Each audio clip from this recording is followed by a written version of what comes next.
La espada de Damocles. Conduce Pablo Veloso.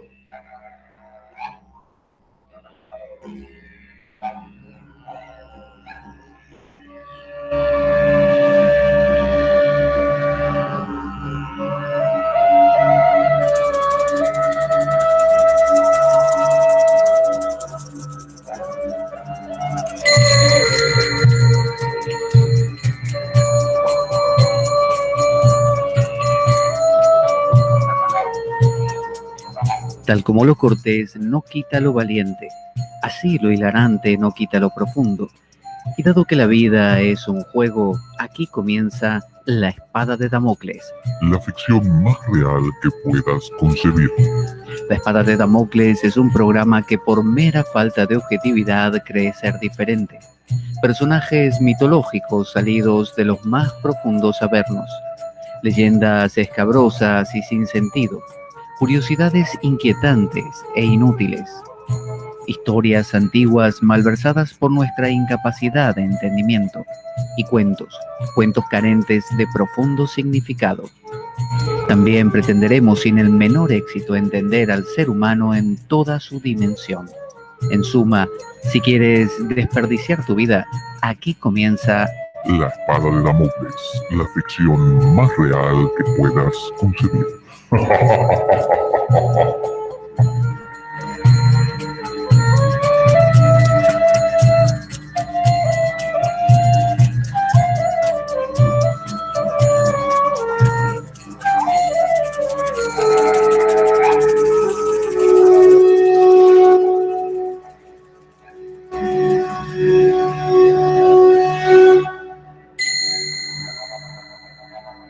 La Espada de Damocles. Conduce Pablo Veloso.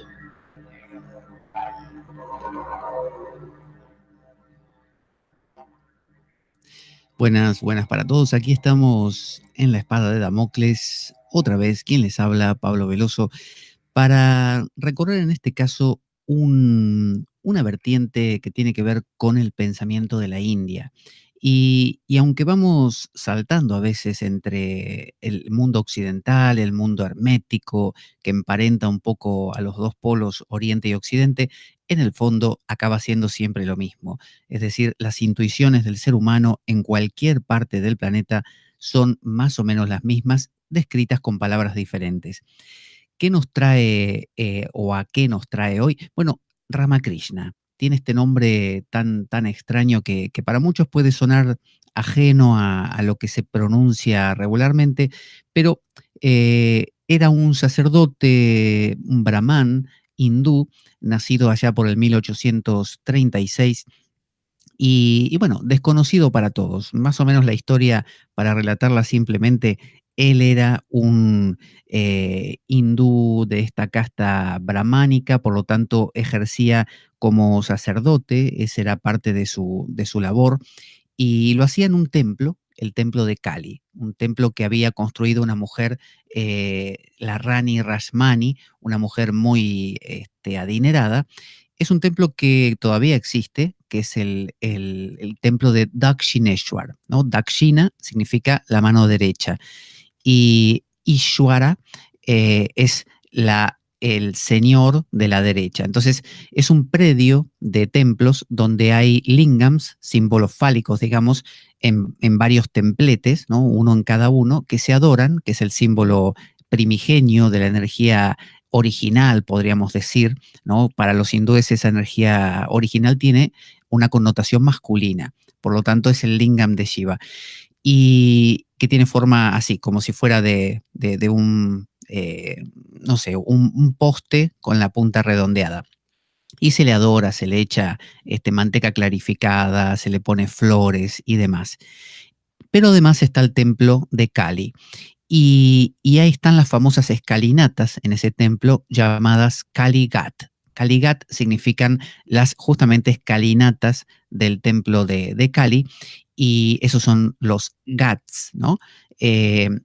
Por eso Kali Ghat, Calcata, Calcuta, ¿no? De ahí viene el famoso nombre de la ciudad de Calcuta. Los ingleses escucharon Kali Ghat y dijeron Calcata, y les quedó Calcata. Eso era Calcuta para nosotros, Cálcata para los ingleses, Kaligat para los hindúes. Es un templo donde está la imagen de Kali como en su forma dakshina, de la mano derecha, y esto quiere decir que es una forma suavizada. La Kali de la mano izquierda, ustedes saben que dentro del Tantra hindú hay dos vertientes grandes, está la mano izquierda y la mano derecha. También lo está en las prácticas occidentales. La mano izquierda suelen ser prácticas muy radicales que tienen que ver con las emociones más fuertes, con las cosas más tabú, como la sexualidad, por ejemplo, y la ruptura de la moralidad como medio de trascender. Pero la mano derecha es, como digo, una forma más suavizada. Sin embargo, Kali siempre despierta estas especies de ambivalencias y antagonismos porque justamente su imagen es negra, por empezar, tiene la lengua afuera, una lengua roja que le cuelga, tiene una guirnalda de cabezas decapitadas, ya de por sí eso genera un cierto espanto en algunos. Luego tiene una especie de minifalda hecha con brazos humanos. Todo tiene un significado simbólico, pero para los que desde Occidente se acercan a esto, bueno, parece una cosa de película de terror. Al igual que le pasa a los hindúes cuando se encuentran por primera vez con un Jesús crucificado todo ensangrentado, ¿no? Y no pueden entender cómo al occidental eso le despierta cierta piedad. Entonces, este sacerdote, Sri Ramakrishna, empezó a oficiar en este templo de Cali como un brahman más que llevaba el culto y empezó a tener algunas experiencias especiales, unas experiencias que básicamente le cambiaron la vida. Él era muy intenso en su manera de acercarse a Dios, no era tibio, no era un tipo que le daba igual todo y que se iba a desempeñar como sacerdote solo para que le paguen y tener una buena posición social, sino que a él le interesaba la realización, la iluminación. Entonces, él le pedía a Kali todo el tiempo que se le manifestase. Y como Kali no se le manifestaba, él decidió quitarle la cimitarra, que es una espada en forma curva que tiene Kali en su mano, y le dijo a Kali, si no te me apareces, me corto el cuello. Y de hecho lo iba a hacer.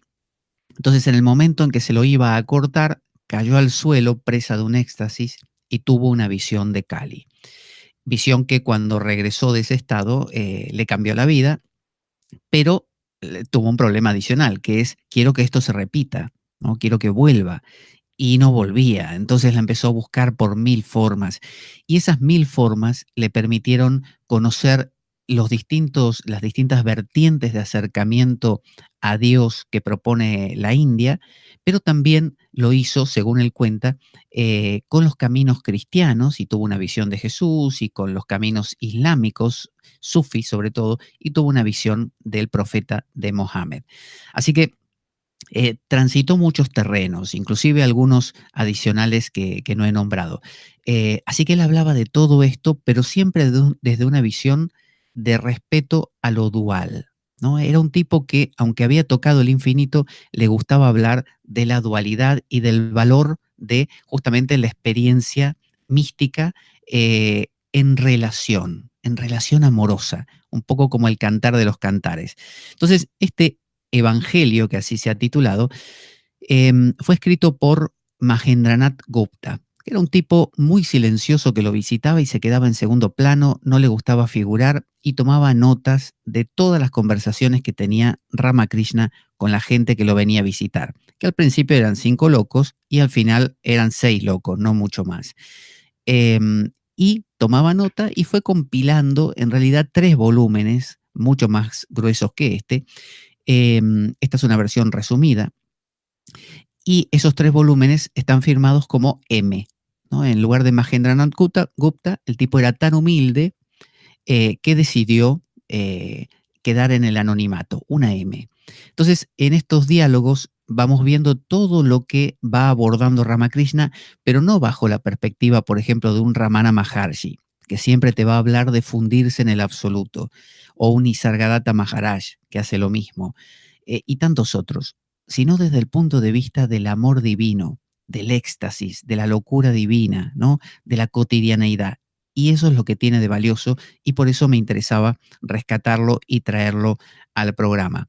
Decir además que El famoso, famosísimo, para los que están en los ámbitos orientales y sobre todo hindúes, Vivekananda, ¿no? Vivekananda fue uno de los discípulos de Ramakrishna, se llamaba inicialmente Narendranath Gupta, y tenía un rechazo por Ramakrishna importante porque Vivekananda era un intelectual, le gustaba lo intelectual, lo de altas esferas del pensamiento, se reunía con gente que hablaba de Vedanta, ¿no? De esta realidad última, y le parecía que todo lo que contaba Ramakrishna era una tontería para niños, ¿no? Era una especie de, ¿qué me está hablando este, ¿no? Este tipo, aquí le vemos la cara a Ramakrishna, que el aspecto de él es un aspecto casi simiesco, ¿no? Hasta en ese sentido no daba una sensación de ser un tipo bien formado, ¿no? No solo culturalmente, sino físicamente.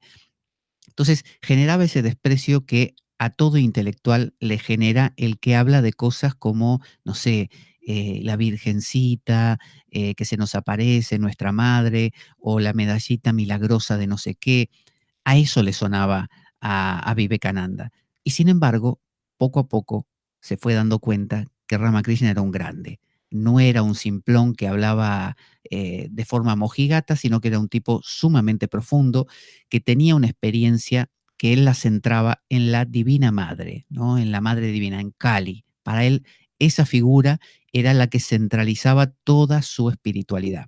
Como un cristiano diría, un cristiano profundo diría, yo comulgo con todos los místicos de todo el mundo, pero mi forma es Cristo, ¿no? Bueno, en el caso de Ramakrishna era justamente la Madre Divina. Vivekananda decía, llegó a Occidente, fue el discípulo, en realidad fue el discípulo clave. A partir de ahí fue como el Pablo de Tarso de Jesús. Bueno, eso fue Vivekananda. Y Vivekananda viajó a Occidente para un congreso que se hacía de todas las religiones en Inglaterra. Y en este congreso, por primera vez, dio voz al pensamiento hindú. Digo por primera vez porque hasta ese momento lo que llegaba a Occidente era una especie de número de entretenimiento para fiestas. Aquí saluda en el chat Ajax, un saludo muy grande, gracias por estar ahí y puedes comentar lo que quieras, que lo voy leyendo. Y bueno, bienvenidos todos los que se van acercando.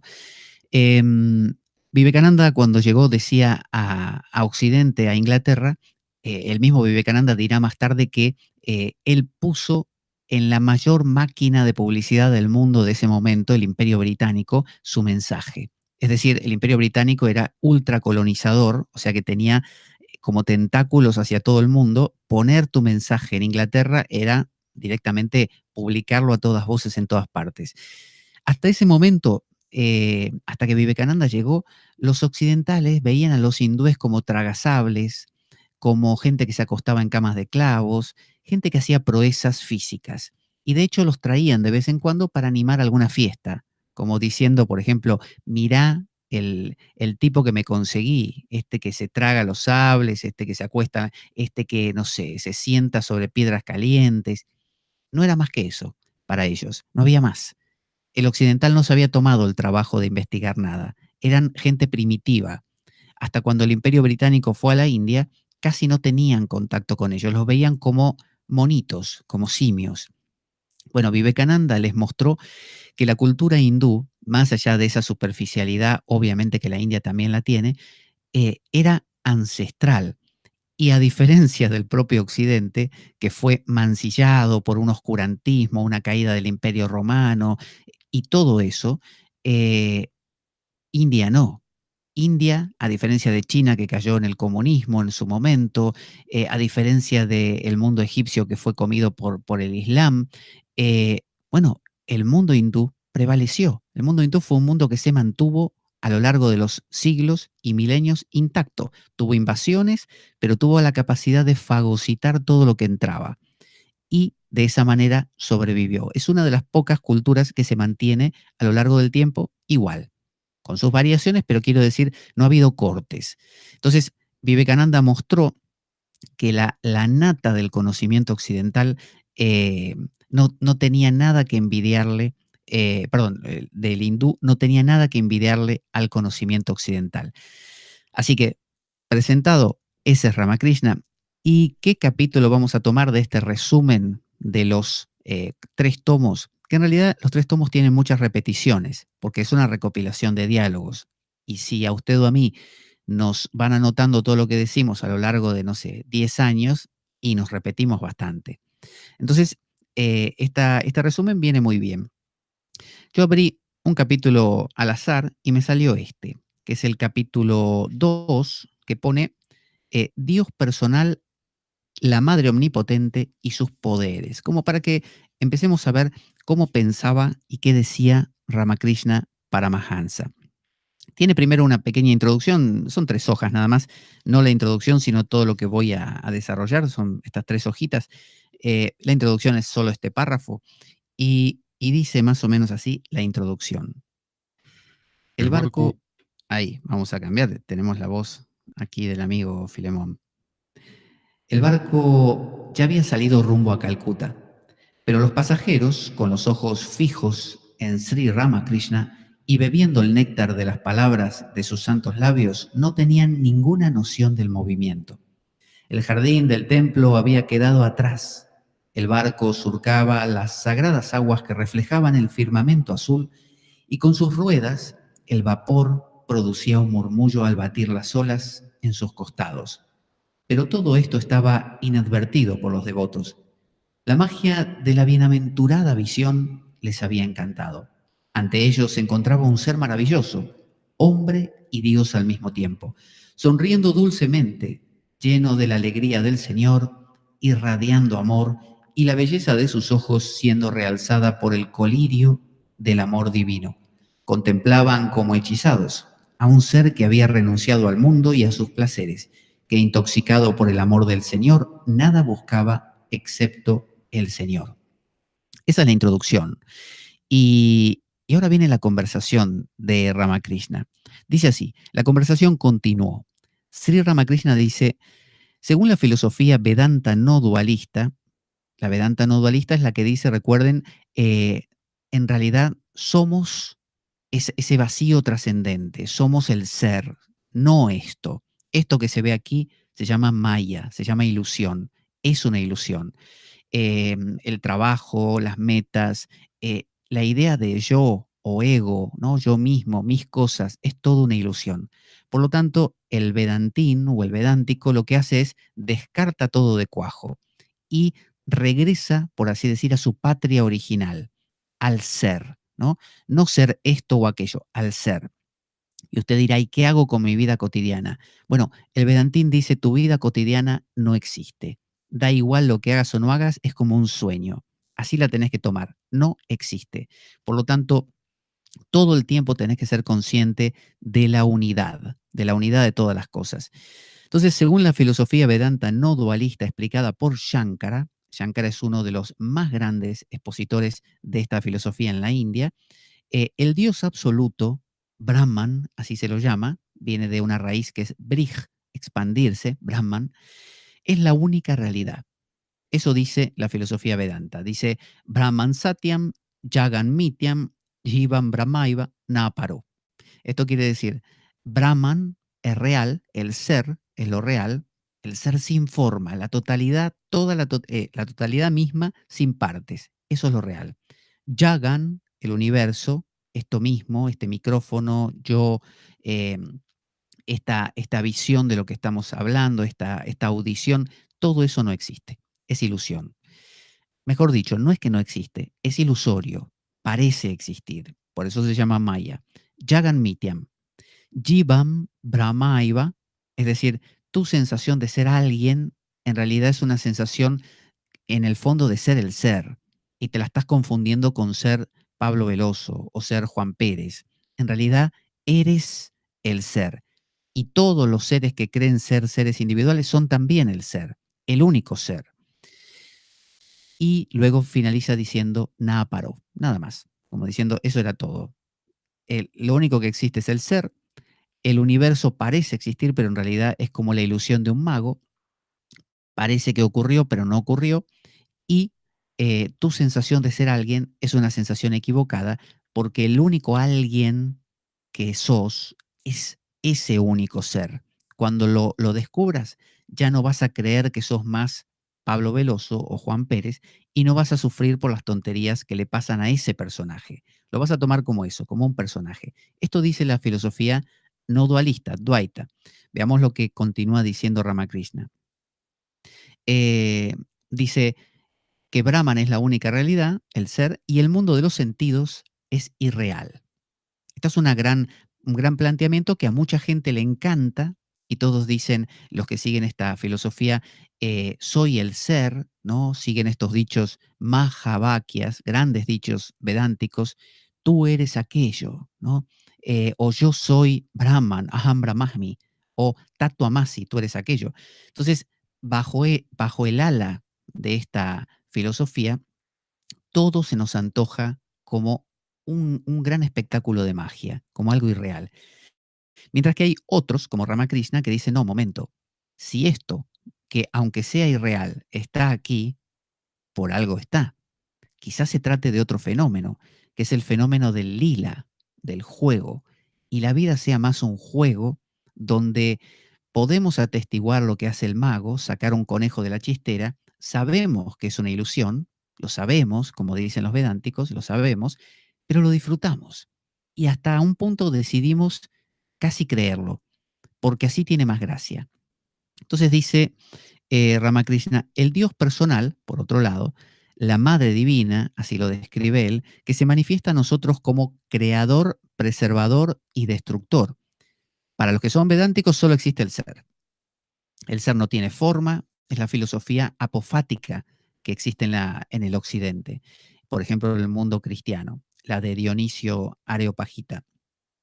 El ser no tiene forma, no tiene color, no tiene características, no tiene nombres, nada. Mientras que aquí, en el espectáculo del mago, hay creación, conservación y disolución. Es decir, hay las tres cosas. El mago empieza a crear una ilusión, la mantiene y en algún momento la disuelve y se acaba el truco, ¿no? Entonces, hay graduaciones aquí, en este mundo, mientras que en aquel otro no lo hay.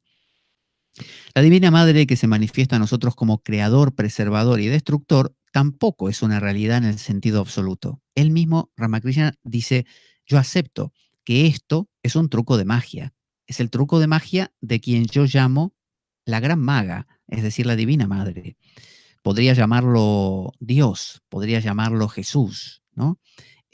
Porque aún para los cristianos, esta idea del ser detrás de todo a veces se le nombra como la divinidad en lugar de Dios, para hacer una diferencia. Meister Eckhart, este alemán de la escuela renana, hablaba de el ser, lo que está más allá, lo llamaba la divinidad. Dice, en el sentido de que el absoluto es comprendido como real, pero es imposible para un ser mortal ir más allá de la jurisdicción del Dios personal, aunque razone diciendo esto no, esto no. Esto no es lo que usan los vedánticos, que suelen decir, supóngase que usted le está empezando a gustar el helado que se está tomando y usted se dice a sí mismo, esto no es, neti, neti. Eso significa, este helado que me parece tan real, en realidad no es la realidad total, es una parte. Estoy convenciéndome que esto se llama helado, como aquella vez que hablamos de Derrida y de la, del desconstructivismo, ¿no? El desconstruir, deconstruir, bueno, no, es con la S, desconstruir. Y cuando hacemos esto, empezamos a darnos cuenta que toda opinión que tenemos de los objetos es en realidad arbitraria. Ya lo hemos visto otras veces, que cuando uno empieza a darle importancia a algo es porque uno quiso darle importancia. A otra persona lo mismo no le importa ni dos bledos, nada. Entonces, la cosa en sí no es la importante, sino lo que nosotros depositamos en la cosa. Entonces, por eso dice, pero es imposible para un mortal ir más allá de la jurisdicción del Dios personal, aunque razone diciendo esto no, esto no. Esto nos acerca un poco a veces al meditador, inclusive occidental, cristiano, que en su meditación busca el silencio y lo busca desde donde está, obviamente, desde la persona. Entonces, a veces tiene experiencias de silencio, tiene experiencias de misterio, tiene experiencia de disolución, ¿no? De estar en ese estado casi sin estado. Pero ocurre algo, regresa. A menos que el tipo muera, y en ese caso sí está totalmente abierto al silencio y es silencio. No, regresa. Y cuando regresa, descubre que otra vez es Juan Pérez o María González y tiene que llevar adelante su vida. ¿Que tiene el recuerdo de aquello otro y que le cambia la vida? Sí, le cambia el paradigma, pero sigue siendo el mismo. Sigue siendo el mismo tipo, tiene los mismos recuerdos, le pasaron las mismas cosas. Si tenía un trauma infantil, quizá lo tenga también, ahora modificado, pero lo tiene. Entonces, vemos que este intento de yo querer llegar a y perderme para siempre, dice aquí Ramakrishna, es imposible, no se puede, no se logra, porque siempre hay un regresar. Esto lo decía Plotino, un filósofo de los primeros siglos de la era cristiana, que no era cristiano, estaba en el medio y hablaba de por qué volvemos. Si todo es tan fantástico en ese silencio y en esa paz y en ese no yo, ¿por qué regreso? ¿Por qué se me activa algo y regreso? Como cuando uno va a dormir y dice, ¿por qué me despierto si estaba tan bien ahí? ¿No? Entonces, Ramakrishna está hablando de eso, está diciendo, em, dice, aunque razone diciendo esto no, aunque yo diga después, a la vista de lo que experimenté, esto no vale nada, esto que me está pasando ahora de ir a trabajar, de enfadarme, esto no vale nada, es todo un sueño, esto no es, dice, aún con eso cuesta trascender la individualidad. Algo que también se le criticaba a Jung, Carl Jung, que se decía que él se había quedado del lado de la individualidad, de hecho llamaba individuación a todo el proceso que él proponía como camino de vida, porque decían, bueno, no se está abriendo a los estados místicos. Pero yo creo que hay también como una suerte de huida, mucha gente que sobrevalora los estados místicos como si fuera posible, una vez que subiste a esa nube, no bajar más y que todo sea una especie de mar de algodón. Y no ocurre así. Vemos que Ramana Maharshi, Nisargadatta Maharaj, por hablar de los hindúes, todos volvieron. O si queremos en Occidente, San Juan de la Cruz y todos ellos volvieron. Y tenían vidas cotidianas y tenían roces con los demás. Entonces, dice, a no ser que se libre de su naturaleza sensual relativa y su alma se una con el Dios absoluto incondicionado, en ese estado bendito y sereno llamado de éxtasis, llamado samadhi. Cuando dices, estoy meditando en Dios, incluso entonces te encuentras dentro de esa jurisdicción. Uno no puede librarse de la idea de un Dios personal con atributos. Está haciendo una afirmación categórica, Ramakrishna. Está diciendo que por más que te cuentes el cuento de que ahora estás en el mundo trascendente, en el mundo del ser, que flotás en las olas del nirvana, que sos vacío, infinito, que llegaste al sunyatá, ¿no? Que estás en samadhi. Samadhi significa normalmente estados de una concentración tan grande que el yogi queda inmóvil, queda completamente como muerto, ¿no? Hay un samadhi así y hay un samadhi más profundo que implica que te diste cuenta que eso lo podías incluir a la vida cotidiana y ahora no te quedas duro, sino que podés funcionar en la sociedad desde esa noción. Pero esa noción no disuelve al ego del todo. Diría Ramakrishna, que ya lo dirá, que existe un ego del conocimiento. Es decir, ese ego cambia, ¿no? Al igual que el místico que se encontró con ese silencio por primera vez, la vida de ese místico cambia y su ego ya no es el mismo, pero sigue siendo un ego. Se da el símil a veces de la serpiente, em, de la cuerda, perdón, que si uno la quema a la cuerda parece que estuviera ahí, pero si uno le pasa el dedo, la cuerda se deshace porque es polvo. Entonces, aparentemente está ahí, pero no está, porque ya no es cuerda. De la misma manera, el ego de una persona que tocó lo infinito parece estar ahí, pero ya no está. Pero todavía parece estar ahí. Quiero decir, algo queda, algo queda. Esto lo veía Plotino también, y él decía que la verdadera, eh, realmente apertura ¿no? 100%, ¿no? Total, a ese vacío era la muerte. No había otra opción. Por eso los santos cristianos dicen que hasta el momento de la muerte todavía pueden pecar. Y uno dice, pero si este es santo, es el santo, no sé, San Francisco. Y no, hasta que no muera siempre está la posibilidad, porque siempre queda ese ego. Entonces, se trata de, según propone Ramakrishna, de jugar de este lado también, ¿no? Buscar aquel lado, pero también cultivar este. Y no cultivarlo con una especie de, oh, bueno, me toca vivir en este lado, que es una porquería, es el mundo del pecado y de la carne, no es mi verdadera tierra, mi tierra es el cielo. No, no, no. Visto con otra mirada, que es la mirada del lila, del juego divino. Entonces empezamos a ver cómo la vida cotidiana se convierte en una expresión del juego divino. Entonces dice Ramakrishna, cuando dices estoy meditando en Dios, incluso entonces te encuentras dentro de esta jurisdicción. Veo la gente que, o uno mismo está en meditación y dice, oh, estoy en una paz, he llegado, o estoy ahí de llegar. Bueno, estás todavía en estos parámetros. O sea, mientras haya un yo que reconoce la situación, todavía estás ahí. Entonces dice, así pues, el Dios absoluto, el Dios omnipotente y el Dios personal son el mismo.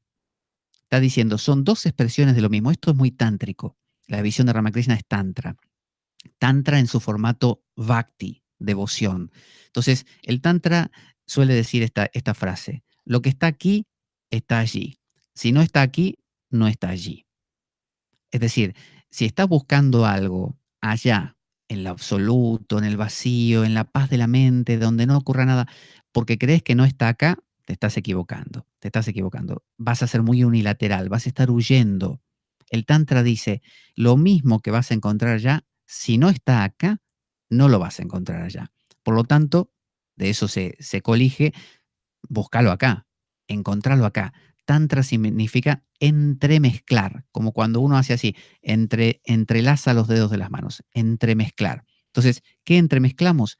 Ese mundo trascendental con este mundo cotidiano. Las dos cosas tienen que ir en consonancia.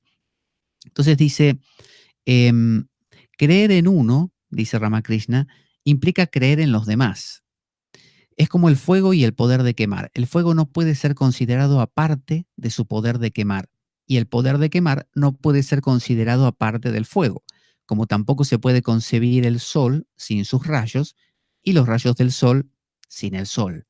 Está proponiendo que ese ser es un ser que participa, ¿no? O que el mundo participa del ser, que es lo mismo. Es una idea muy platónica. Es la idea de que ese ser infinito no es ajeno al mundo y que nosotros estamos, como canta esa canción, ese himno cristiano de juntos como hermanos, miembros de una iglesia, vamos caminando al encuentro del Señor, un largo caminar por el desierto bajo el sol, no podemos avanzar sin la ayuda del Señor, como que somos extraños en tierra extraña, ¿no?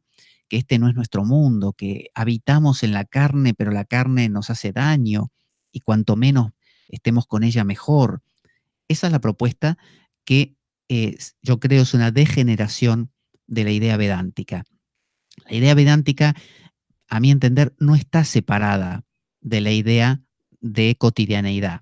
Sin embargo, a veces se la toma como una especie de estoy cansado de este mundo, estoy cansado de sentir, de pensar, de que tener inquietudes, de tener crisis, de tener dificultades físicas, mentales, emocionales. Quiero paz. Entonces alguien viene y me habla, hay una cosa llamada el ser, el silencio, que cuando te sentás a meditar, si llegás a eso, ¡buah!, sos feliz para siempre, nunca más te fastidia nada, nunca más nada te perturba, cuando llegues ahí. Entonces uno dice, eso me suena a morirse, básicamente. Y bueno, eso es lo que mucha gente busca y olvida la cotidianidad porque está huyendo de ella. Y lo más paradójico de todo es que buscan el ser, buscan ese ser, esa totalidad, desde yo, es decir, desde mí, desde una especie de yo quiero alcanzar la paz porque yo estoy hastiado de este lío cotidiano. yo quiero alcanzar la paz. Y en realidad no es así. Ese ser es la ausencia de yo. Por lo tanto, esa especie de satisfacción que estoy buscando es una satisfacción que nunca voy a encontrar porque, como contaba el propio Ramakrishna, había una muñeca de sal que entró al océano para medir su profundidad y después de 3 pasos se disolvió. O sea, nadie puede tocar el silencio o el ser sin desaparecer. Si estás todavía ahí, diría Ramakrishna, dice recién, si estás todavía ahí para decir estoy tocando el ser, no estás tocando el ser, estás todavía de este lado.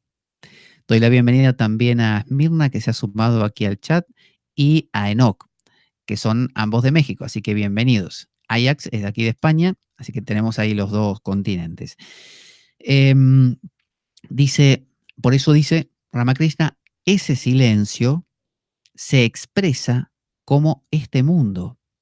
Y este mundo es una expresión de ese silencio. De acá deducimos, como decíamos hace un rato, que si uno explora este mundo cotidiano, encuentra el reflejo del silencio. Está conectado, es lo mismo.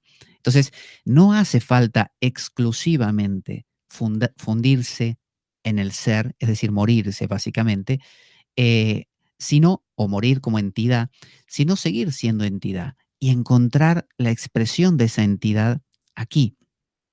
Entonces, ¿cómo es la leche? Pregunta Ramakrishna. Yo voy a beber un poco de agua en lugar de leche. ¿Cómo es la leche? Dice. Bueno, diréis que es un líquido blanco. Ahora bien, no podéis concebir la leche sin su blancura, ni la blancura de la leche sin la leche. Está jugando con este símil de que también lo hacía Platón, con el hecho de que el bien absoluto se expresa como la idea de bien o de belleza. Entonces, esa idea es y la palabra idea contiene la idea, la noción de contemplar, ¿no? Entonces, la idea es algo que es como la imagen y semejanza de. Entonces, lo que dice el Tantra y lo que dice Ramakrishna es que aquí, en cada emoción que sentís, en cada pensamiento que tenés, en cada contradicción, en cada sensación corporal, hay divinidad.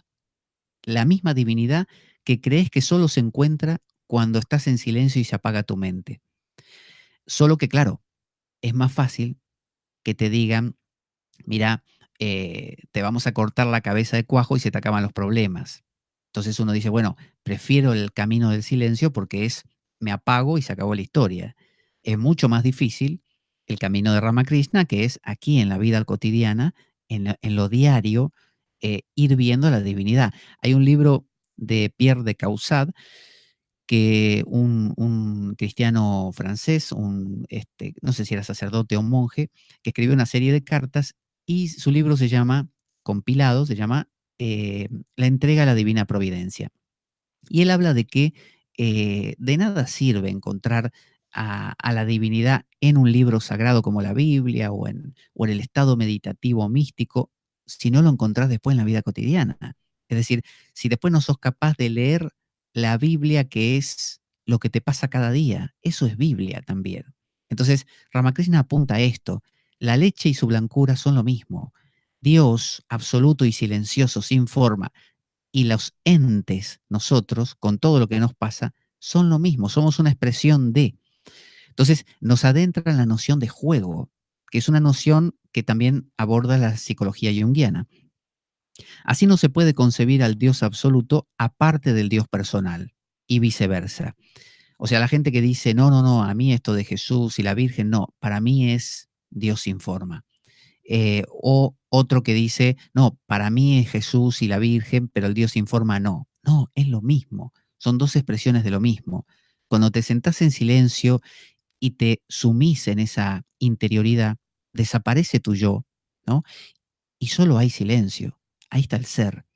Pero también el ser, cuando se pone en movimiento, es tus emociones y tus alegrías y tus tristezas. Entonces, aprender a ver todo esto no como un obstáculo, sino como un juego, es lo que cambia la cosa realmente. Dice, el incondicionado, el absoluto, el noúmeno, ¿no? En contra del fenómeno, el fenómeno es todo lo que ocurre, el noúmeno es la fuente de los fenómenos, ¿no? La ausencia de expresión. Dice, el incondicionado, el absoluto, el noúmeno y la sustancia por un lado, y por otro lado lo condicionado, y el condicionado, el absoluto, el fenómeno y los atributos por otro son correlativos. Uno no pueden ser concebidos sin los otros. El Dios personal con atributos, la energía divina primordial, crea, preserva y destruye, dice Ramakrishna. Los libros sagrados llaman a este ser la madre del universo. En una religión puede ser Alá, en otra Jehová o Yahvé, en otra Cristo, en otra, no sé, eh, qué sé yo, una religión que le ponga un nombre diferente, el de los vikingos, da igual. En el fondo son nombres que expresan acciones.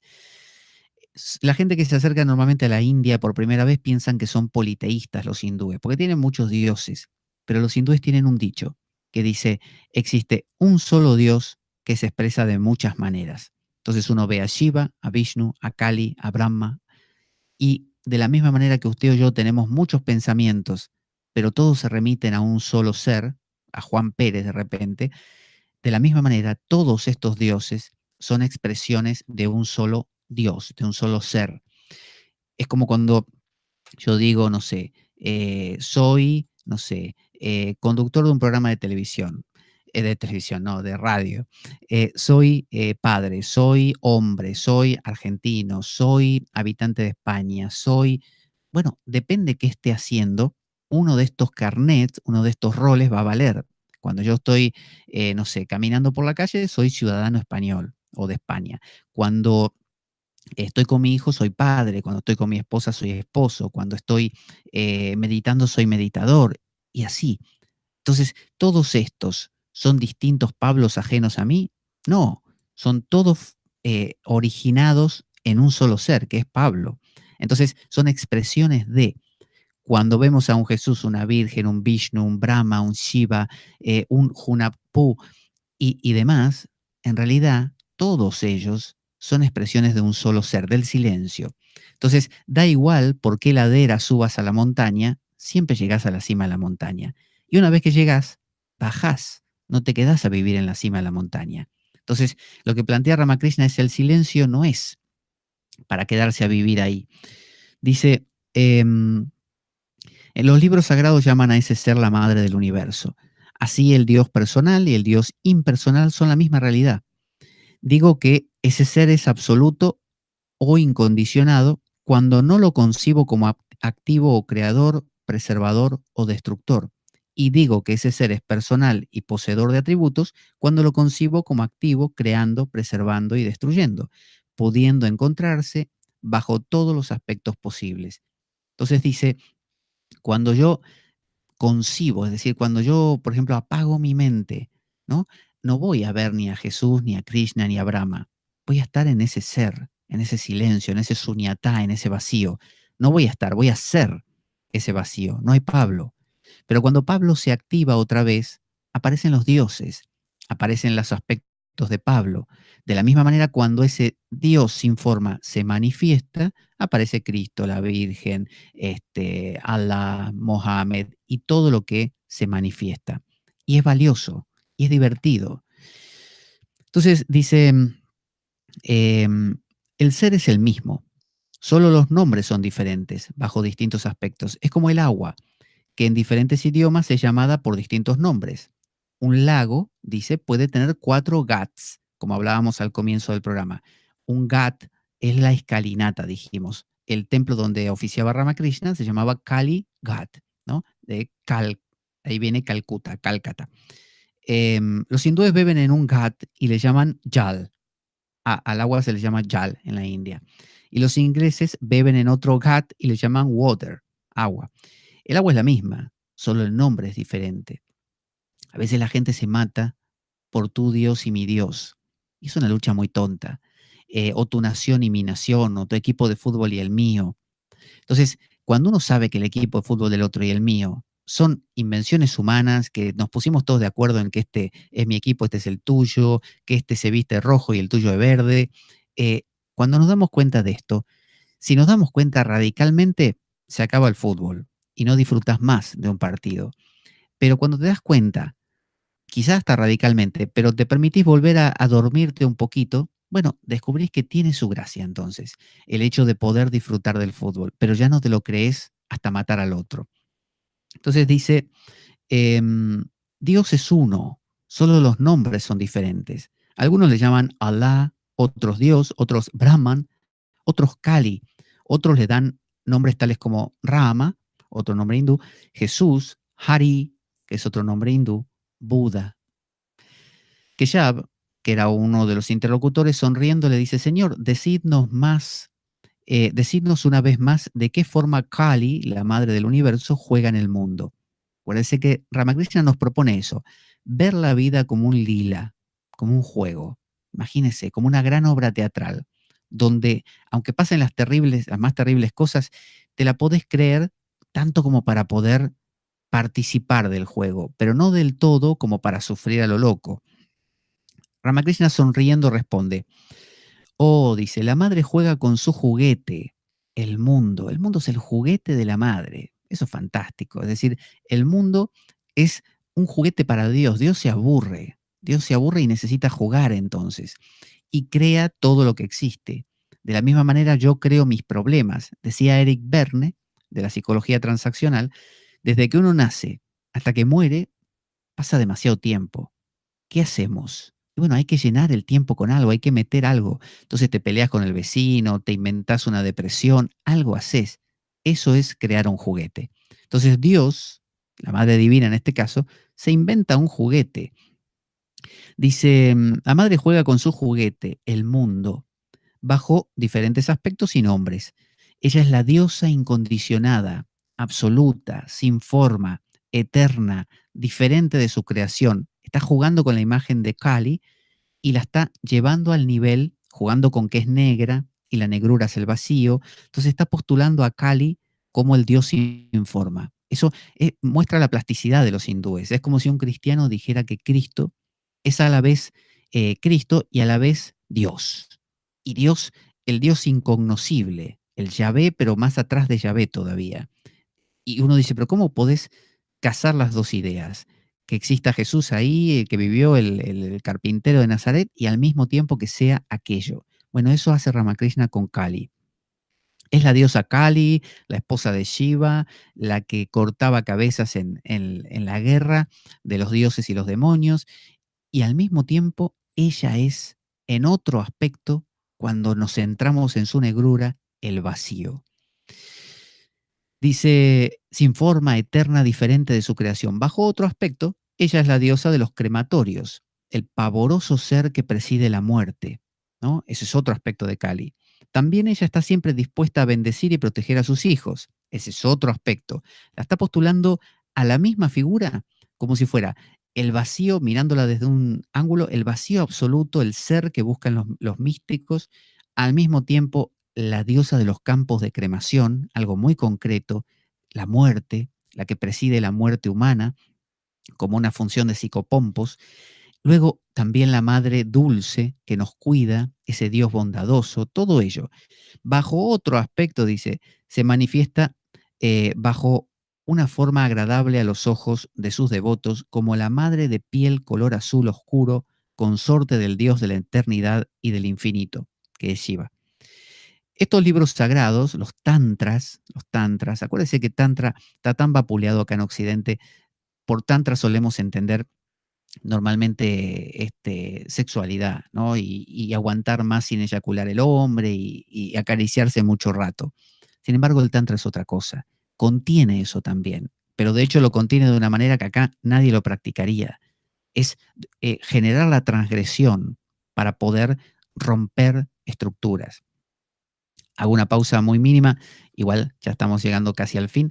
Le cuento que nuestro programa carece de sustento económico externo, por lo tanto, quien quiera colaborar con él, como si me invitara a un café o lo que quiera, puede hacerlo a través de enviarme un correo a pablojorgeveloso@gmail.com y decirme que quiere colaborar. Yo le envío sea la cuenta de PayPal o la bancaria para que pueda hacer así su aporte y desde ya agradezco muchísimo a todos por ello. Dice, En estos libros sagrados, los tantras hablan de la diosa incondicionada, del absoluto. El tantra es no dualista en el fondo, es no dualista. La gente lo considera como que el tantra es algo inferior, es algo de los sentidos, es algo tangible, nada que ver con el silencio del que se sienta a meditar. El tantra es no dualista. Cuando no existía nada, ni el sol, ni la luna, ni los planetas, excepto la más profunda oscuridad, entonces únicamente existía mi madre sin forma. Fíjese que Ramakrishna tiene esta visión no dualista, no es un tonto. Ella es más accesible al hombre como la madre de piel color azul oscuro, como se la adora en los hogares hindúes. Fíjese, está diciendo, ese sol que es inaccesible allá arriba, se expresa con sus rayos y te viene a tocar en forma de calor, que es algo que el ser humano puede sentir. De la misma manera, permitir que ese Dios sin forma adquiera forma, forma de ritos, forma de estatuitas, forma de lo que sea, es como traer a lo cotidiano. Es como si uno dijera, bueno, voy a convertir a mis emociones, a mis sentires, a mis contradicciones en fuentes de trabajo interior. ¿Por qué no? No tengo que cercenar necesariamente todo ello. Ello puede ser no un puente para lo otro y salté allá y me quedé allá. No, puedo, si quiero salto, pero regresar y encontrar aquí un nuevo equilibrio. Dice, despierta en un mayor grado el interés humano acercándose a nosotros con sus favores y diciendo a sus hijos, no temáis. Como preservadora aparece en las épocas de epidemias, hambre, terremotos, sequías o inundaciones. Está hablando de que el ser, la totalidad, a veces crea, como cuando nace un bebé, o se le ocurre a usted una idea, a veces mantiene las cosas, ¿no? Como cuando uno permanece en un estudio constante, disciplinado, cuando las cosas en el mundo se mantienen más o menos equilibradas en paz, y luego también tiene un aspecto destructivo, que es cuando todo acaba un ciclo en su vida o viene una guerra en el mundo, una guerra mundial, ocurren cosas de disolución. Esos son procesos que el que busca el silencio nada más los evita.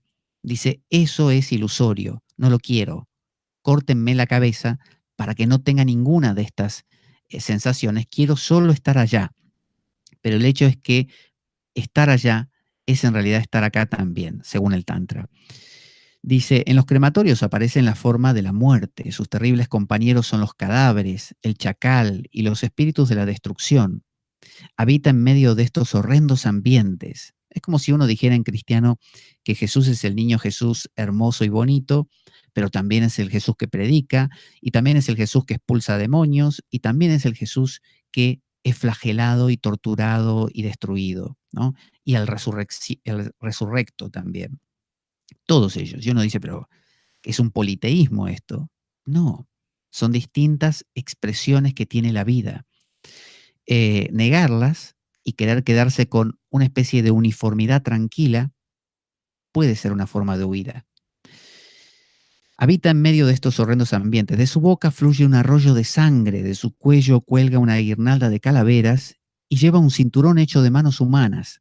Estos son los signos que la distinguen como la pavorosa madre, la destructora de todo. Recuerden que todo esto es simbólico. Contemplad su forma de crear. Al final de un ciclo, después de la destrucción del mundo, mi madre junta las semillas para la próxima creación. Está diciendo que no solo se manifiesta todo esto y tiene esos ciclos de que las cosas empiezan, se mantienen, se disuelven. Empiezan otra vez, se mantienen, se disuelven. En ciclos pequeños dentro nuestro o en grandes ciclos en el mundo. Sino que además, cada tanto hay una gran disolución. Los hindúes consideran que, además de que usted en su vida tenga un inicio, mantener, disolver, cada tanto ocurre una disolución más grande. Y luego ocurre una muy grande que le llamamos muerte. Eso mismo ocurre en el universo.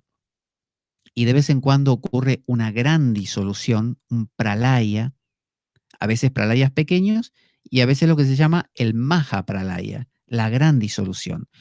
Cuando esto ocurre, la madre recoge las semillas de todo lo que existió y cuando viene el nuevo ciclo, las suelta otra vez para que de nuevo el juego empiece. Es como si usted dijera que cuando usted se va a dormir, recoge algo de usted, recoge todos los recuerdos del día y de lo que pasó, los guarda y a la mañana siguiente los vuelve a desplegar y usted se acuerda de todo y el juego, por así decir, continúa. Dice, contemplad su forma, bueno, esto ya está, es como un ama de casa que tiene una olla en donde guarda diferentes artículos de uso casero. Dice, él daba estos ejemplos muy simples, que llave y los demás se ríen. Sí, amigos míos, así es. Las amas de casa tienen vasijas donde guardan espuma de mar, dice, en estado sólido, pequeños paquetes de semillas de pepino, zapallos deben ser, calabazas, etcétera. Cuando necesitan estas cosas, las sacan de la olla. Del mismo modo, mi madre, después de la destrucción del universo, al final de un ciclo, guarda las semillas de la creación.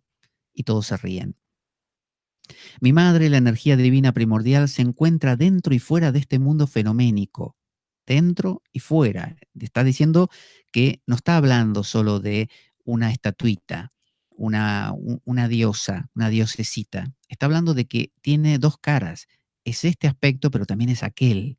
De la misma forma nosotros tenemos nuestro aspecto de yo soy yo con mis cosas, pero al mismo tiempo tenemos una dimensión más profunda que Jung le llama lo inconsciente. Mi madre, la energía primordial, se encuentra dentro y fuera de este mundo fenoménico. Siendo la causante del nacimiento del mundo, habita dentro de él. Ella es la araña y el mundo es la tela que ella ha tejido, ¿no? Vio que la araña después recoge la tela. Mi madre es el recipiente y lo que éste contiene es la causa eficiente y material de este universo. ¿Es Kali la madre de color negro? Oh, no, dice Ramakrishna. Parece que es de color, que ese color, perdón, parece que es de ese color porque la vemos desde muy lejos. El cielo parece azul desde lejos, dice Ramakrishna, pero si lo miráis de cerca, veréis que no tiene color. El agua del océano parece azul a la distancia, pero acercaos, tomad un poco de agua en las manos y veréis que es incolora. Así también acercaos y realizad a Kali, la Divina Madre, y veréis que su identidad no es otra que el Dios absoluto, al cual no se le puede dar ningún atributo. Cuando uno, hay un dicho que dice, leer un poco la Biblia te hace volverte ateo, porque uno ve las tonterías que tiene y las incongruencias, pero cuando profundizás más, si seguís leyendo y estudiando, te volvés no digo un creyente, un místico, un tipo profundísimo, que no duda, no tiene dudas, porque desentrañó algo que no depende de creer cosas y fue más allá de los cuentitos. Se dio cuenta a qué apuntaban, el dedo que apunta a la luna, a qué apuntaba el dedo. Ya no nos quedamos con el dedo. Después de mirar un rato el dedo, nos damos cuenta que estaba apuntando a una luna. Ahí miramos la luna y decimos, eso era, eso era. Entonces dice, cuando vemos de lejos a Kali, la vemos negra. Nos parece negra y nos da hasta miedo. Pero cuando nos acercamos no tiene color. Esto quiere decir que así estés adorando a Jesús, Cristo, la Virgen, lo que quieras, y parezca ser muy sólido, si te acercas realmente, se disuelven y ya no tienen forma. Los místicos siempre insisten en que uno no debe generar imágenes, ¿no? Y si vienen hay que dejarlas pasar, porque ninguna imagen es el ser, porque cualquier imagen es como la imagen del yo, es un obstáculo. Entonces, para poder entregarse a ese ser, hace falta disolverse. Pero Ramakrishna no propone una unidireccionalidad, disolverte para nunca más volver, sino disolverte para regresar y redefinir tu vida entonces en base a esto. Dice, el agua del océano parece azul a la distancia, pero acercaos, tomad un poco de agua en las manos y veréis que es incolora. Así también acercaos y realizad a Kali, la Divina Madre, y veréis que su identidad no es otra que el Dios absoluto, al cual no se le puede pegar, no se le puede dar ningún atributo. Está diciendo, ese Brahman sin forma y Kali son lo mismo. Ese Dios apofático, trascendente de Dionisio Areopagita, de Meister Eckhart, la divinidad, como se le suele decir, y el Dios con forma, Yahvé, Cristo, son lo mismo. Y terminamos nosotros, mejor dicho, para no extendernos, hay un pequeño poemita que pone ahí, porque le gustaba mucho el kirtan, el cantar, que dice, ¿Es negra mi divina madre? ¿Qué dices, mente mía? Su vestido es el infinito, y aunque es negra, ilumina el loto del corazón. Hasta aquí vamos a ver hoy y continuaremos con Ramakrishna, por supuesto. Les recuerdo que este libro, como también el Evangelio en 3 tomos, se puede conseguir en librerías y es muy interesante porque no solo nos va adentrando en la modalidad de pensamiento hindú, en palabras que se suelen usar en esos ámbitos, pero no de alguien, digamos, comercial, alguien comercial de este siglo, sino que este hombre vivió en 1836, ahí nació, es del siglo XIX, fíjese, y a la vez es alguien que nadie puede encontrarle una mácula, nadie puede criticarlo, porque no es que lucró, no es que tuvo hipocresía o falsedades y dobleces, para nada. Es uno de esos incuestionables, es como Ramana Maharshi o Nisargadatta. Entonces, quiero decir, es una lectura que uno no va a estar leyendo una especie de gurú que quería generar una corte de discípulos ni nada por el estilo. Vale la pena, lo recomiendo mucho. Además, tiene una postura, a mí me gusta mucho la postura de Ramakrishna para mi vida personal. Recuerdo por último que siguen funcionando las sesiones de reordenamiento vital. Son sesiones que doy online para las personas que quieran tomarlas. Se trata de un diálogo individual de el consultante conmigo, a través del cual vamos dilucidando alguna problemática que plantee el consultante, ¿no? Que quiera abordar, que pueden ser desde contradicciones, obstáculos en la vida, dudas, crisis, problemas, bloqueos, lo que sea. Lo vamos trabajando desde distintos ángulos, con diferentes herramientas, en general no direccional, es decir, no directivo, no conductivo de mi parte. Eh, y puede hacerse entonces en cualquier momento a través de Skype. Solo tienen que escribirme a pablojorgeveloso@gmail.com y concertamos una cita para ello. Por otro lado, recuerdo que está en pie también el viaje a México, donde pondremos en marcha también esto mismo, el reordenamiento vital, pero solo que en este caso grupal. Es decir, trabajamos un texto, similar a como hacemos en el programa, un texto, y lo vamos discutiendo, debatiendo con todos los presentes, con lo cual salimos renovados, porque lo que habla el texto vale para todos nosotros. En el reordenamiento individual es más un planteamiento de la biografía personal del consultante, de algo que le pasa solo a él. Pero en los reordenamientos grupales, que va a ser como por ejemplo el de México, pero también ocurren cada vez que voy a dar una charla o un taller a algún sitio, ocurre esto, es reordenar a través de la lectura, el debate de un texto. Bueno, gracias a los que estuvieron en el chat hoy, gracias a Ajax, Smirna y Enoch, aunque estuvieron bastante calladitos, ahí no pusieron ningún comentario, pero ya la siguiente avisaré con más tiempo, porque este fue casi con 15 minutos de anticipación, pido disculpas por eso, pero bueno, depende a veces de los horarios que uno dispone y los huecos que encuentra. Gracias a los que están viendo el programa, que aquí vemos los espectadores, y gracias a todos los que lo van a ir escuchando en las semanas siguientes. Ya continuaremos con este tema que es muy, muy interesante y recomiendo Ramakrishna o Sri Ramakrishna, a veces se lo escribe, Paramahansa. Vamos a nuestra cortina de despedida. Ahí va. Y nos encontramos en la siguiente. Soy Pablo Veloso, esto es La Espada de Damocles y nos vemos en la siguiente ocasión.